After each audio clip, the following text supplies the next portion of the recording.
Hello बंधुओं, आज हम लोग देखेंगे chemical reaction and equation chemistry का पहला चैप्टर क्लास 10 में। ठीक है, देखो मेरा आवाज़ पे ज़्यादा मत जाना। आवाज़ मैं थोड़ा धीरे ही बोलता हूँ, थोड़ा कान में ईयरफोन डालो और फोकस करो चीज़ों को।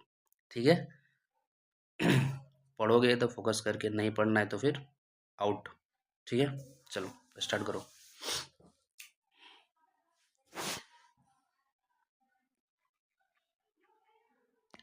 हम लोग पढ़ने वाले हैं केमिकल रिएक्शन। ठीक है, सबसे पहले जो मोस्ट इम्पोर्टेंट टर्म है वो केमिकल रिएक्शन होता क्या है, केमिकल रिएक्शन होता क्यों है, एंड केमिकल रिएक्शन होने के क्या क्या फ़ायदे हैं, केमिकल रिएक्शन होने के क्या क्या नुकसान है। ठीक है, इतने सारे बात इंट्रोडक्शन में जानना बहुत ज़्यादा इंपॉर्टेंट होती है। तो सबसे पहले केमिकल रिएक्शन होता है क्या है, ये इसको हम लोग समझ लेते हैं। हम लोग का डेली बेसिक लाइफ जो होता है उसमें हम लोग केमिकल रिएक्शन को सेटअप करते हैं। ठीक है, जान लेते हैं। सबसे पहले तुम लोग बचपन में पढ़े होगे क्या, कि हमारे यहाँ पे क्या होता है, सन है, अर्थ है, प्लांट्स है, हम लोग हैं, एयर है। तो इसमें जो बेसिक्स जो सबसे नेचुरल होता है उसको देखो। जैसे हमारे एटमॉस्फेयर में क्या होता है, कार्बन डाइऑक्साइड होता है। अब कार्बन डाइऑक्साइड के साथ हमारे क्या होता है, कार्बन डाइऑक्साइड के साथ वाटर होता है। अब प्लांट क्या करता है, यही कार्बन डाइऑक्साइड और यही वाटर को मिलाता है, और किसके साथ, सनलाइट के साथ। और अच्छे से हम लोग इसको समझ लेते हैं, इसको हम लोग लिख देते हैं सनलाइट। अगर कार्बन डाइऑक्साइड, वाटर और सनलाइट मिल गया तो यहाँ पे क्या होता है बताओ, फोटोसिंथेसिस का प्रोसेस होता है। और फोटोसिंथेसिस का प्रोसेस हम लोग क्या मिलता है बताओ, ग्लूकोज C6H12O6, यही नहीं मिलता है। अब बताओ जो सबसे बेसिक्स फंडामेंटल जो होता है, हम लोग को जो फूड मिलता है वो कहाँ से मिलता है, प्लांट से मिलता है। और प्लांट का फूड कहाँ से मिलता है, ये फोटोसिंथेसिस का प्रोसेस में। यानी जो प्लांट का जो फूड है उसका प्रोसेस क्या था, फोटोसिंथेसिस। क्या था, फोटोसिंथेसिस। अगर फोटोसिंथेसिस नहीं होगा तो क्या प्लांट्स को मिलेगा फूड, नहीं मिलेगा। अगर प्लांट्स को फूड नहीं मिलेगा तो हम लोग फिर प्लांट्स ही नहीं होंगे, और जब प्लांट्स नहीं होंगे तो फिर हम लोग कहाँ से होंगे, हम लोग को एयर कहाँ से मिलेगा, ऑक्सीजन कहाँ से मिलेगा, नहीं से मिलेगा, फूड भी नहीं मिलेगा हम लोग को। ठीक है, क्योंकि हम लोग को भी तो कार्बोहाइड्रेट चाहिए होगा। और कार्बोहाइड्रेट होता क्या है, जनरली ये ग्लूकोज ही है कार्बोहाइड्रेट, सबसे सिंपल कार्बोहाइड्रेट। ठीक है, यानी कि अगर केमिकल रिएक्शन नहीं होता भाई, अगर केमिकल रिएक्शन नहीं होता तो ये फोटोसिंथेसिस का प्रोसेस भी नहीं होता। अगर फोटोसिंथेसिस का प्रोसेस नहीं होता तो प्लांट्स नहीं होते, और प्लांट्स नहीं होते तो हम लोग नहीं होते। तो एक बेसिक्स अंडरस्टैंडिंग हम लोग बिल्ड कर लिए केमिकल रिएक्शन का इंपॉर्टेंस क्या है और केमिकल रिएक्शन होता क्या है। ये सिंपली बहुत सारी चीज़ या कुछ चीज़ मिलेंगे और एक नया चीज़ का फॉर्मेशन होगा। जैसे यहाँ पे कार्बन डाइऑक्साइड, वाटर और सनलाइट मिल गया तो यहाँ पे ग्लूकोज का फॉर्मेशन हो गया, है ना। तो यहाँ से हम लोग को समझ में आता है कि केमिकल रिएक्शन का इंपॉर्टेंस क्या है, और केमिकल रिएक्शन का ओवरव्यू थोड़ा बहुत पता चल गया। ठीक है, चलो और आगे थोड़ा सा देख लेते हैं और एक एग्जांपल। हम लोग रिस्पायरेशन लेते हैं, पढ़ते हैं ना रिस्पायरेशन। ठीक है, हमारे बॉडी में क्या होता है, रिस्पायरेशन होता है। रिस्पायरेशन होता क्या है, हम लोग जनरली जो फूड लेते हैं वो फूड किसके फॉर्म में होता है, स्टार्च के फॉर्म में होता है ना। तो हम लोग क्या करते हैं, फूड को इनटेक करते हैं। अब यही फूड फूड को इनटेक करने के बाद हम लोग ऑक्सीजन लेते हैं एयर से, यानी हम लोग को क्या मिल गया, ऑक्सीजन मिल गया। और यही ऑक्सीजन लेने के बाद हम लोग क्या था, हम लोग का फूड ब्रेक डाउन कर दिया था, किसमें, ग्लूकोज में। या फिर हम लोग डायरेक्टली बोले कि हम लोग फूड लेते हैं, उस फूड में अगर फिर ऑक्सीजन मिल जाएगा तो उसके बाद हमारा क्या होगा, कार्बोहाइड्रेट मिलेगा।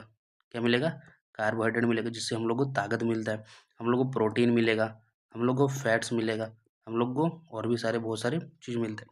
यानी कि रिस्पायरेशन भी क्या है, एक केमिकल प्रोसेस ही होता है, जिसमें हम लोग फूड को, जो ऑक्सीजन को मिलाते हैं, जो हम लोग फूड इंटेक करते हैं हमारे स्टमक में जाता है, फिर हम लोग ऑक्सीजन को लेते हैं। फिर ये फूड और ऑक्सीजन मिलके क्या होगा, कार्बोहाइड्रेट में टूट जाएगा, और कार्बोहाइड्रेट से हम लोग को क्या मिलता है, ताकत मिलता है, जिससे हम लोग काम करते हैं। समझ में आया, यानी कि ये भी क्या है, एक केमिकल प्रोसेस ही होता है। ठीक है, यानी कि हम लोग केमिकल रिएक्शन समझ में आ रही है कि हमारे डेली लाइफ में क्या हो रहा है, केमिकल रिएक्शन बहुत ज़्यादा हो रहा है। इनफैक्ट हम लोग जो सांस ले रहे हैं और छोड़ रहे हैं, ये भी क्या है, केमिकल प्रोसेस है। हम लोग सांस ले रहे हैं, फिर फूड में जाके मिल रहा है, फूड ब्रेक डाउन होता है कार्बोहाइड्रेट में, फैट्स में, प्रोटीन्स में। समझ में, यानी ये क्या हो रहा है, केमिकल रिएक्शन ही हो रहा है। तो I hope so basic understanding समझ में आ रहा होगी केमिकल रिएक्शन की इंपॉर्टेंस क्या है। अब हम लोग पढ़ते हैं केमिकल रिएक्शन होता क्या है डिटेल्स में। ठीक है, चलो आगे बढ़ते हैं। देखो अभी तक हम लोग दो प्रोसेस पढ़े, क्या पढ़े, दो प्रोसेस पढ़े। प्रोसेस नंबर 1, प्रोसेस नंबर 1 में हम लोग क्या पढ़ा? फोटोसिंथेसिस। फोटोसिंथेसिस।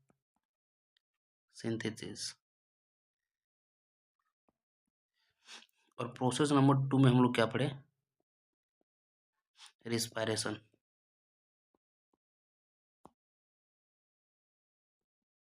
ठीक है। फोटोसिंथेसिस का प्रोसेस में हम लोग को क्या मिला था? ग्लूकोज मिला था। क्या मिला था? ग्लूकोज मिला था। ठीक है। और रिस्पायरेशन का प्रोसेस में हम लोग को क्या मिलता है? कार्बोहाइड्रेट मिलता है। क्या मिलेगा? कार्बोहाइड्रेट। और भी चीज़ मिलेंगे बट हम लोग बेसिक चीज़ बोले कि हमें एक में कार्बोहाइड्रेट मिलता है और एक में ग्लूकोज मिल देगा और एक में कार्बोहाइड्रेट मिलेगा। एक में ग्लूकोज मिलेगा और एक में कार्बोहाइड्रेट मिलेगा। यानी कि हम लोग को क्या पता चल रहा है कि यहाँ पे एक नया सब्सटेंस फॉर्म हो रहा है। पहली बात कि ये फोटोसिंथेसिस क्या है? एक प्रोसेस का नाम है। रिस्पायरेशन भी क्या है? एक प्रोसेस का नाम है। और जिसमें हमको एक में ग्लूकोज मिल रहा है, एक में कार्बोहाइड्रेट मिल रहा है, यानी कि नया सब्सटेंस मिल रहा है। हम लोग क्या मिल रहा है कि ये न्यू सब्सटेंस, ये क्या है? New substance. और ये भी न्यू सब्सटेंस। यानी एक प्रोसेस के दौरान हमको क्या मिल रहा है? न्यू सब्सटेंस मिल रहा है। और ये है क्या? केमिकल रिएक्शन है। ये फोटोसिंथेसिस प्रोसेस क्या है? केमिकल रिएक्शन है। ये रिस्पायरेशन क्या है? केमिकल रिएक्शन का प्रोसेस है। यानी कि केमिकल रिएक्शन होता क्या है? ये बेसिकली एक प्रोसेस है कि एक चीज़ से दूसरा चीज़ का फॉर्मेशन को ये क्या बोलता है? प्रोसेस होता है। और हम एग्जांपल लेते हैं, जैसे मान लो कि हम लोग मिल्क लेते हैं। ठीक है। मिल्क से मेरा क्या बनता है? कर्ड बनेगा, दही। तो ये क्या है? ये एक प्रोसेस होगा। ये क्या होगा? प्रोसेस होगा। और इसी प्रोसेस का नाम क्या है? हम लोग केमिकल रिएक्शन बोलते हैं। क्या बोलते हैं? Chemical reaction. समझ में आया? यानी कि जो एक पहले था और एक पहले से एक नया चीज़ जो फॉर्मेशन हो गया तो वहाँ से क्या बन गया? मेरा केमिकल रिएक्शन। अब नॉट जैसे ये कढ़ी बनेगा, हम लोग बोलेंगे मिल्क से पनीर भी बना सकते हैं। हम लोग मिल्क से पनीर भी बनाते हैं। तो मिल्क से पनीर बनाने का जो प्रोसेस होता है, उसी प्रोसेस को हम लोग क्या बोलते हैं? एक केमिकल रिएक्शन हो रहा है। क्या हो रहा है? केमिकल रिएक्शन हो रहा है। यानी कि हम लोग क्या बोलते हैं? केमिकल रिएक्शन इज बेसिकली होता क्या है? केमिकल रिएक्शन बेसिकली होता क्या है? अब डिटेल थोड़े थोड़ा आ रहा है। ठीक है। सबसे पहले तो यहाँ पे मेरा क्या बनेगा? न्यू सब्सटेंस बनेगा। क्या बनेगा? New substance. एक मिनट। सबसे पहले ये केमिकल रिएक्शन क्या है? एक process. Chemical reaction is a process. इसमें मेरा क्या बनेगा? न्यू सब्सटेंस बनेगा। क्या बनेगा? न्यू सब्सटेंस बनेगा। अब तीसरा जो पॉइंट है उसको ध्यान देते हैं। तीसरा पॉइंट क्या बोलते हैं वो ध्यान देखो। बताओ। मिल्क और ये कर्ड दोनों में बहुत सारा डिफरेंस होगा। कर्ड जो जनरली होता है वो सॉर इन टेस्ट होता है। वो क्या होता है? सॉर होता है, यानी खट्टा होता है। ठीक है। मिल्क खट्टा होता है, मिल्क खट्टा नहीं होता है। ठीक है। मिल्क और पनीर में भी डिफरेंस होता है। मिल्क में तो मिल्क हमारा क्या होता है? जनरली लिक्विड फॉर्म में होगा। और ये पनीर जनरली हमारा क्या होता है? सॉलिड फॉर्म में होता है। यानी कि एक ही चीज़ से अगर हम लोग अलग अलग देखो, एक प्रोसेस में हम लोग कट किए और दूसरा प्रोसेस में हम लोग पनीर फॉर्म किए। जो मिल्क से जब पनीर गया तो मेरा क्या बन गया? कर्ड बन गया। और मिल्क और कर्ड का दोनों का प्रॉपर्टीज अलग अलग है। सेकंड, मिल्क से मेरा पनीर बना, प्रोसेस दूसरा, तो ये दूसरा केमिकल रिएक्शन हुआ।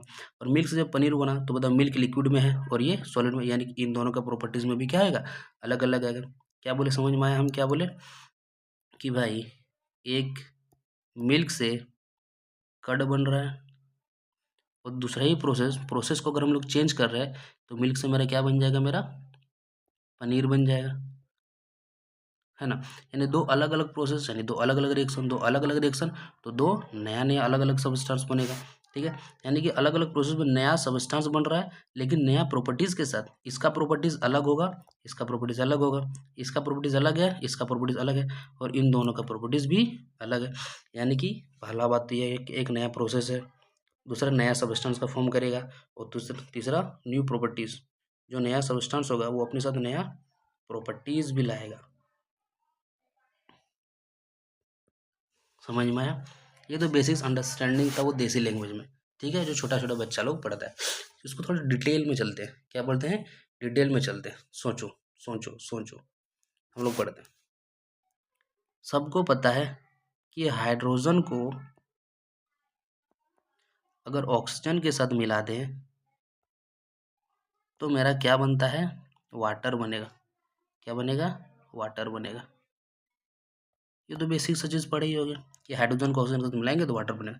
अब ध्यान से देखो भाई साहब, जो हाइड्रोजन है ना, वो हाइड्रोजन क्या करता है, एक बहुत बड़ा ज्वलनशील पदार्थ है, यानी कि इन्फ्लामेबल सब्सटेंस। इंग्लिश में बोले तो इन्फ्लामेबल सब्सटेंस। इन्फ्लामेबल सब्सटेंस यानी कि बहुत ज़्यादा तेजी से जलता है। क्या करता है, तेजी से जलेगा, यानी कि ये बर्निंग सब्सटेंस है। क्या होता है, बर्निंग सब्सटेंस, बहुत ज़्यादा तेजी से जलेगा। ठीक है भाई, ऑक्सीजन क्या है, सपोर्टर ऑफ कंबशन, यानी कि ये सपोर्टर है किसका, बर्निंग का। ये बर्निंग को क्या करता है, सपोर्ट करता है। अब एक बात बताओ, एक एक जलने वाला सब्सटेंस होता है और दूसरा ये जलाने वाला सब्सटेंस, सपोर्टर ये मतलब क्या, जलाने वाला सब्सटेंस।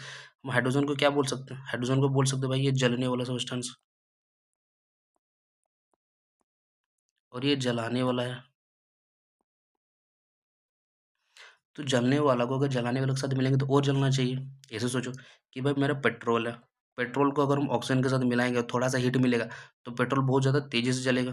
पेट्रोल क्या करेगा, बहुत ज़्यादा तेज़ी से जलेगा। ये तो होना चाहिए था ना रिएक्शन। बट देखो, जब हाइड्रोजन को ऑक्सीजन के साथ मिला तो मेरा क्या बन गया, वाटर। और वाटर क्या करता है, आग को बुझा देता है।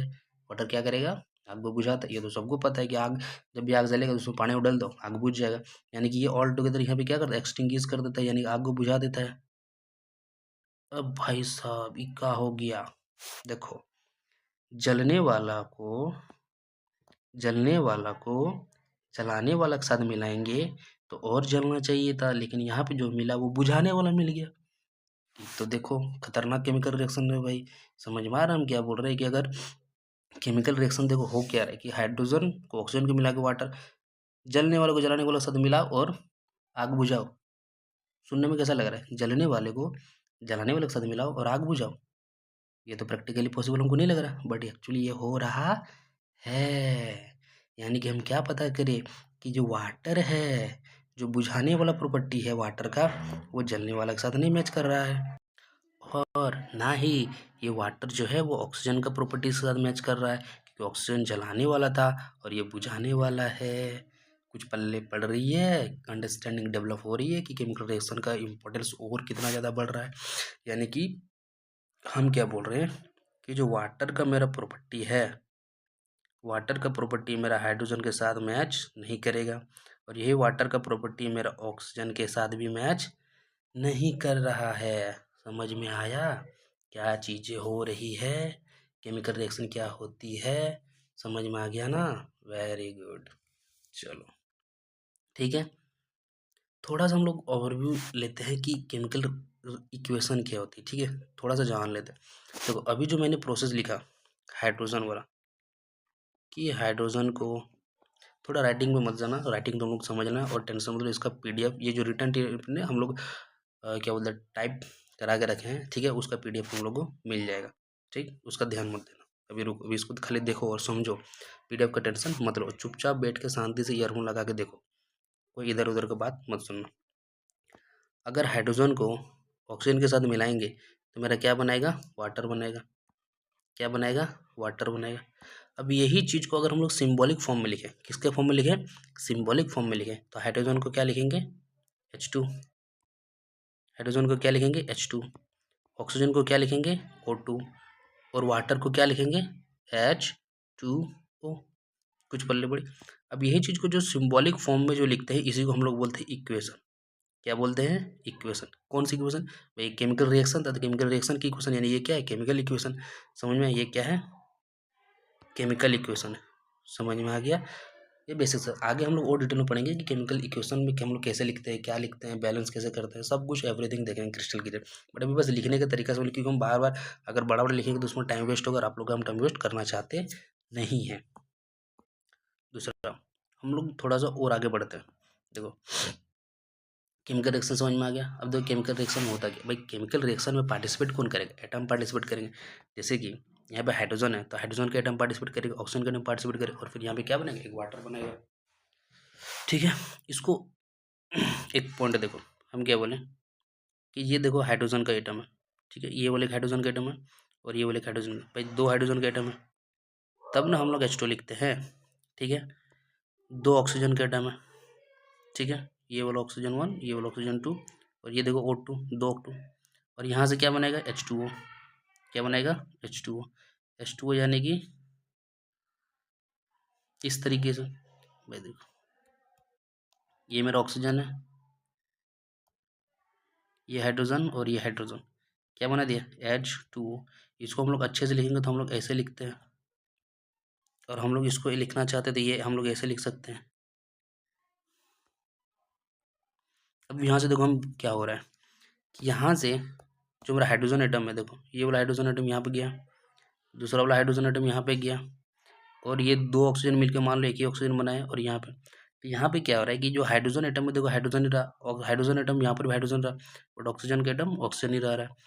तो यहाँ पे हम क्या बोलना चाह रहे हैं कि देखो यहाँ पे देखो हाइड्रोजन और हाइड्रोजन के बीच में क्या है, बॉन्ड है। हाइड्रोजन हाइड्रोजन के बीच में देखो ये वाला बॉन्ड है, ऑक्सीजन ऑक्सीजन के बीच में बॉन्ड है, यानी कि यहाँ पे ऑक्सीजन ऑक्सीजन के बीच में। लेकिन क्या यहाँ पे हाइड्रोजन हाइड्रोजन के बीच में बॉन्ड है? नहीं। इस हाइड्रोजन के इस ऑक्सीजन के साथ बॉन्ड है, और इस हाइड्रोजन का इसके साथ बॉन्ड है, यानी कि ऑक्सीजन के साथ हाइड्रोजन का तो बॉन्ड है, ऑक्सीजन के साथ हाइड्रोजन का बॉन्ड है, बट हाइड्रोजन के साथ बॉन्ड नहीं है। क्या है? नहीं है। यानी कि हम क्या बोल सकते हैं, यहाँ पे जो हाइड्रोजन का दो एटम था, यहाँ पर भी हाइड्रोजन का दो एटम है, लेकिन यहाँ पे हाइड्रोजन का दो एटम के बीच में बॉन्ड था, हाइड्रोजन हाइड्रोजन एटम के बीच में बॉन्ड था, बट यहाँ पे हाइड्रोजन हाइड्रोजन के एटम के बीच में बॉन्ड नहीं है। यहाँ पे हाइड्रोजन ऑक्सीजन के बीच में बॉन्ड है। हम क्या बोलना चाहते हैं कि यहाँ पे मेरा क्या हो रहा है कि ये देखो, ये हाइड्रोजन ऑक्सीजन के बीच में बॉन्ड है, ठीक है, और ये हाइड्रोजन ऑक्सीजन के बीच में बॉन्ड है, बट क्या इन दोनों हाइड्रोजन के बीच में बॉन्ड है? नहीं। लेकिन देखो यहाँ पे इन दोनों हाइड्रोजन के साथ बॉन्ड है, यहाँ पर भी देखो ये ऑक्सीजन के साथ बॉन्ड है, क्या यहाँ पे हाइड्रोजन के साथ बॉन्ड बन रहा है? इस साइड में कहीं पर ऑक्सीजन के साथ और हाइड्रोजन के बीच में बॉन्ड बन, बट देखो इस साइड में ऑक्सीजन हाइड्रोजन के बीच में बॉन्ड बन, बट हाइड्रोजन हाइड्रोजन के बीच में बॉन्ड नहीं बन रहा है। यानी कि हमको यहाँ पे क्या बोला चाहता है कि यहाँ पे एटम का अरेंजमेंट डिफरेंट तरीके से हुआ गया है। हम क्या बोले, यहाँ पे एटम का जो अरेंजमेंट है वो डिफरेंट हो रहा है, कि भाई इस साइड में एटम का अरेंजमेंट कुछ और है, और इस साइड में एटम का अरेंजमेंट कुछ और है। अरेंजमेंट यानी कि रखने के तरीके। यहाँ पे देखो हाइड्रोजन हाइड्रोजन के अरेंज दो तरीके, एक तरीके से यहाँ पे ऑक्सीजन ऑक्सीजन के अरेंजमेंट है, और यहाँ पे हाइड्रोजन ऑक्सीजन का अरेंजमेंट है, यानी कि अरेंजमेंट में फ़र्क पड़ रहा है। यानी कि हम क्या बोल सकते हैं कि जो मेरा पहले का जो था उसका अरेंजमेंट कुछ और होगा, और बाद में जो होगा उसका अरेंजमेंट कुछ और होगा। यानी कि अरेंजमेंट में फ़र्क पड़ेगा। जब अरेंजमेंट में फ़र्क पड़ेगा तो नया तरीके अरेंजमेंट हुआ। हम क्या बोल सकते हैं, ये पुराना अरेंजमेंट था, ये क्या था, ओल्ड अरेंजमेंट था, ये क्या होगा, न्यू अरेंजमेंट होगा। तो जो न्यू अरेंजमेंट होगा, न्यू अरेंजमेंट होगा, तो नया अरेंजमेंट यानी कि क्या बनेगा, नया बॉन्ड बनाएगा। नया अरेंजमेंट यानी कि नया बॉन्ड। यही अरेंजमेंट को हम लोग बॉन्ड का नाम दे देते हैं केमिस्ट्री के टर्म में, ठीक है। हम लोग अरेंजमेंट में ना बोल के हम लोग बॉन्ड बोल देते हैं। जितना तरह का अरेंजमेंट होगा उतना तरह का बॉन्ड बनेगा। यानी कि ओल्ड अरेंजमेंट और न्यू अरेंजमेंट में क्या होगा, फ़र्क होगा। समझ में आया? तो इस चीज़ से हम लोग एक नोट पॉइंट भी लिख सकते हैं। क्या हम लोग नोट दे के एक पॉइंट लिख लेते हैं, क्या, इन केमिकल रिएक्शन न्यू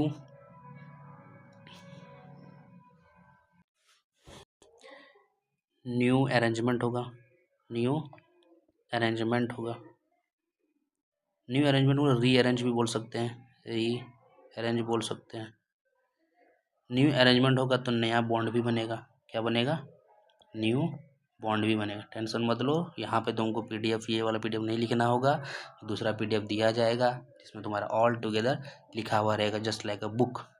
समझ में आया? नोट्स एकदम बना हुआ तुमको मिलने वाला है। शांति से चुपचाप देखो, ठीक है। इतना समझ में आ गया? चलो वेरी गुड। अब देखो हो गया। अब देखो जो अभी तक हम लोग पढ़े उसको हम लोग देख लेते हैं। केमिकल रिएक्शन इक्वेशन हम लोग क्या क्या पढ़े कि केमिकल रिएक्शन होता क्या है भाई। केमिकल रिएक्शन होता क्या है, chemical reaction is the process in which new substance with new properties. अभी हम लोग पढ़े कि जो हाइड्रोजन जलने वाला था, ऑक्सीजन जलाने वाला था, बट मिल गया क्या, वाटर, जो ऑल टुगेदर नया प्रॉपर्टी यानी कि बुझाने वाला प्रॉपर्टी है। यानी कि नया सब्सटेंस तो मिल रहा है बट नया प्रॉपर्टीज के साथ मिल रहा है। फिर उसके बाद अभी तक पढ़े कि during chemical reaction atoms of one element do not change into those of another element. यानी कि जो एक एटम है वो दूसरे एलिमेंट एटम में कन्वर्ट नहीं हो रहा था, उसको बस क्या हो रहा था, एटम के अरेंजमेंट में फ़र्क पड़ रहा था। क्या पड़ रहा था, एटम के अरेंजमेंट में फ़र्क पड़ रहा था, ठीक है। जिसके कारण क्या होगा, नया बॉन्ड बनेगा। इसको नहीं समझ में रहा तो हम लोग उसको समझ लेते हैं। बट देखो ये एग्जांपल अभी है तो हम लोग देखें कि हाइड्रोजन ऑक्सीजन को मिलाएंगे तो वाटर बनेगा। हाइड्रोजन क्या हाईली इन्फ्लेमेबल है, और ये क्या करता है, हेल्प्स इन बर्निंग, ठीक है। जलने वाला जलाने वाला इक्वल टू बुझाने वाला, हो गया। ये वाला भी हम लोग स्ट्रक्चर देंगे कि ये हाइड्रोजन का था। देखो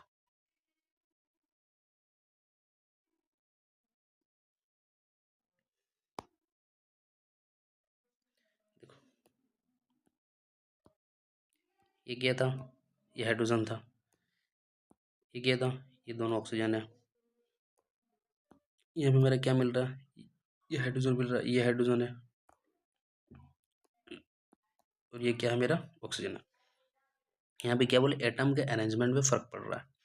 देखो यहाँ पे क्या बोले कि देखो हाइड्रोजन जो है वो हाइड्रोजन ही बन रहा है, ठीक है। यहाँ पे हाइड्रोजन वो हाइड्रोजन ही है, और यहाँ पे जो ऑक्सीजन है वो ऑक्सीजन बन रहा है। यानी कि हाइड्रोजन जो है, हम बोले कि हाइड्रोजन यहाँ पे ऑक्सीजन में कन्वर्ट नहीं हुआ, ऑक्सीजन जो है वो हाइड्रोजन में कन्वर्ट नहीं हुआ। तो हो क्या रहा है कि जो ऑक्सीजन है वो ऑक्सीजन में कन्वर्ट हो रहा है, और जो हाइड्रोजन है वो हाइड्रोजन ही हो रहा है।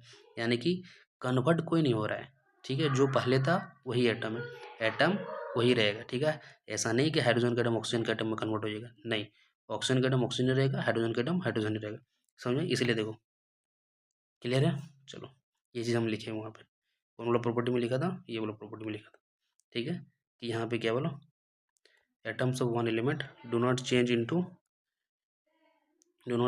Those of another element. Change नहीं होता है, डू नॉट चेंज नहीं होता, तो होता क्या है, सिर्फ रीअरेंज होता है, एटम का रीअरेंज होता है। यहाँ पे अरेंजमेंट कुछ और था और यहाँ पे अरेंजमेंट कुछ और होगा, यही चीज़ हम लोग बोले। अब देखो नोट पॉइंट यहाँ पे क्या बोले कि एटम्स क्या होगा केमिकल रिएक्शन में, क्या होगा भाई, देखो ड्यूरिंग केमिकल रिएक्शन क्या होगा, एटम्स क्या करेगा, नया बॉन्ड बनेगा। एटम्स क्या बनेगा, नया बॉन्ड। नया बॉन्ड का मतलब नया अरेंजमेंट, समझ में आया। चलो अब क्वेश्चन यहाँ पे एक आता है, उस क्वेश्चन का हम आंसर दो भाई, तुम लोग अभी तक जो पढ़े कि कौन पार्टिसिपेट करेगा, कौन पार्टिसिपेट करेगा, वो participate in chemical reaction. Chemical reaction जो होगा एक में, कोई भी केमिकल रिएक्शन में पार्टिसिपेट कौन करता है, इस क्वेश्चन का हमको आंसर चाहिए, तुम लोग देना कमेंट बॉक्स में, ठीक है। चलो हम लोग आगे बढ़ते हैं, चलो आगे बढ़ते हैं। हम लोग अब पढ़ने वाले रिएक्टेंट एंड प्रोडक्ट। देखो रिएक्टेंट प्रोडक्ट क्या है, तो केमिकल रिएक्शन क्या है, ये केमिकल रिएक्शन की एग्जांपल है, ठीक है। हम लोग केमिकल रिएक्शन एग्जांपल लिखे कि इधर कोई भी दो सब्सटेंस मिलाएंगे तो कोई भी सब्सटेंस बनेगा, ठीक है। यानी कि नया दो को कोई सब्सटेंस मिला है तो नया सब्सटेंस मिलेगा। अब दो मिल सकते हैं, चार मिल सकता है, हम लोग दो से ज़्यादा मिला सकते हैं, एक दो तीन चार पाँच, ठीक है। तो बनेगा ही हमारे एक दो तीन चार पाँच, कुछ भी बन सकता है। ये हो सकता है चार मिलके एक बनाए, दो मिलके एक बनाए, चार मिलके तीन बना दे, ये भी हो सकता है। तो केमिकल रिएक्शन जो होगा उसमें क्या होगा, एक दो दो चीज़ होता है, ठीक है। एक को हम लोग उधर रिएक्टेंट, एक को प्रोडक्ट होता है। जो जो केमिकल रिएक्शन में लोग इनपुट डाल रहे हैं, जो हम लोग क्या कर रहे हैं, इनपुट डाल रहे हैं, यानी जो चीज़ हम मिला रहे हैं। जैसे एग्जांपल कि हम लोग हाइड्रोजन को ऑक्सीजन के साथ मिलाए, तो ये हम लोग डाले अपने से दे, जो हमारे हाथ में था, है ना। तो जो हमारे हाथ में जो हम लोग डाले उसको क्या बोलते हैं, रिएक्टेंट बोलते हैं। क्या बोलते हैं, रिएक्टेंट बोलते हैं।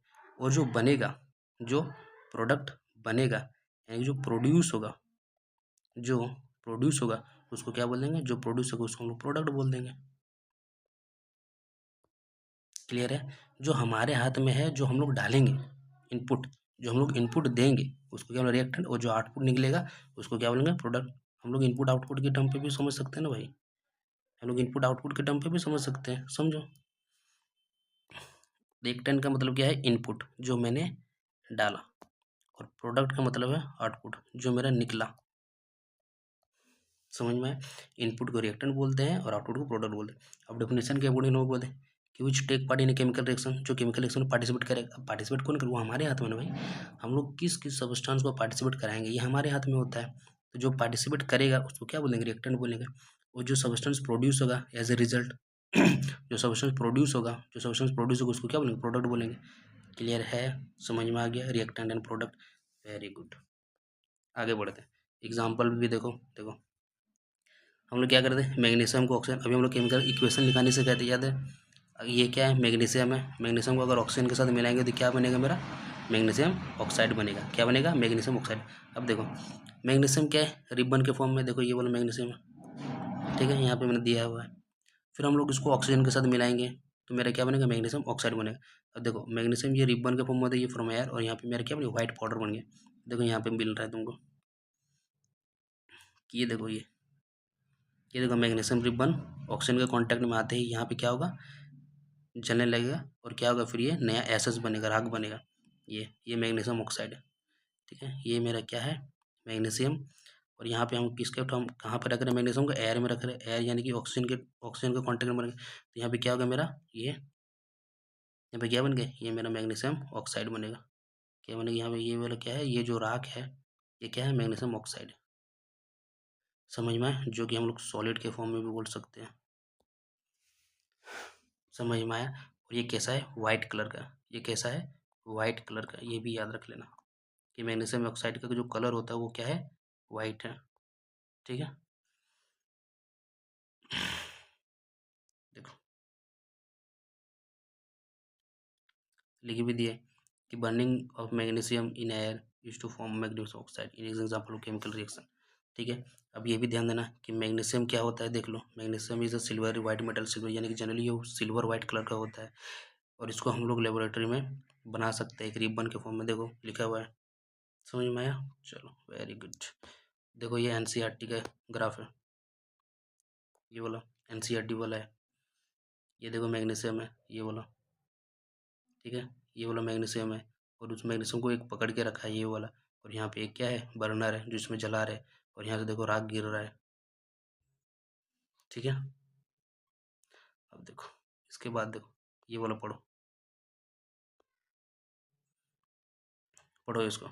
द मैग्नीशियम रिवर which are usually has a coating of magnesium oxide on its surface which is formed by slow action of oxygen on of air on it. So एक सेकंड कहाँ चल गया भाई, ये वाला देखो, आप लोग थोड़ा जूम कर लो, ये वाला हम क्या बोले कि जो मैग्नीशियम रिबन होता है उसको हम लोग क्या करते हैं, सबसे बर्निंग करने से पहले यानी कि उसको ऑक्सीजन के कांटेक्ट में लाने से पहले हम लोग क्या करते हैं, उसको रब करते हैं, किससे, सैंड पेपर से। सैंड पेपर से हम लोग रब किस लिए करते हैं, क्योंकि जो मैग्नीशियम रिबन होता है वो अपने साथ प्रोटेक्टिव लेयर बना के रखता है, किसका, मैग्नीशियम ऑक्साइड का। देखो ये वाला देखो,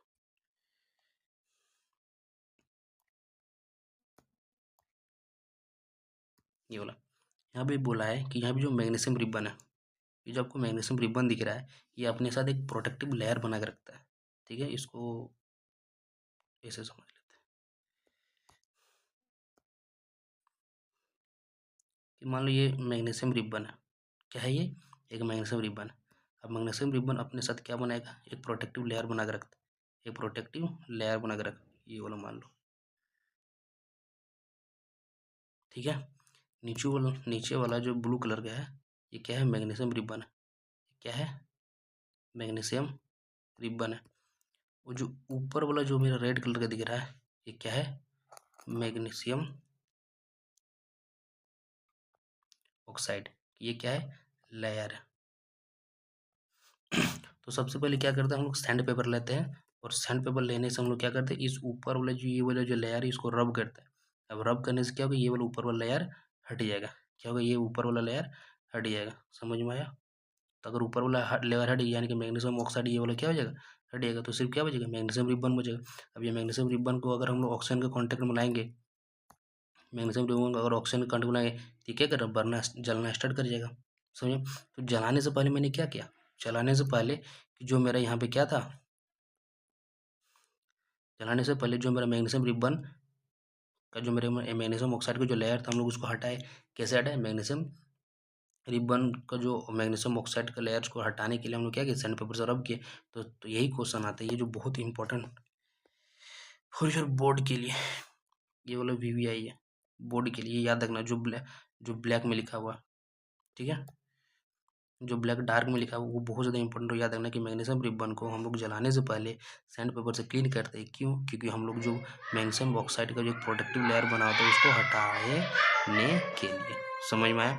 चलो ये जो और लिखा हुआ है उसको तुम लोग पढ़ लेना, ध्यान से पढ़ लेना, ठीक है। यहाँ पर देखिए कि लिखा हुआ है कि burning of magnesium ribbon is harmful to eyes, यानी कि जो बर्निंग ऑफ मैग्नीशियम रिबन होता है उसका वो क्या करता है, हमारे आँख को हार्म करता है। ठीक है, चलो अब और आगे बढ़ते हैं। देखो कुछ और एग्जांपल हम लोग देख लेते हैं। ये देखो, इसमें देखो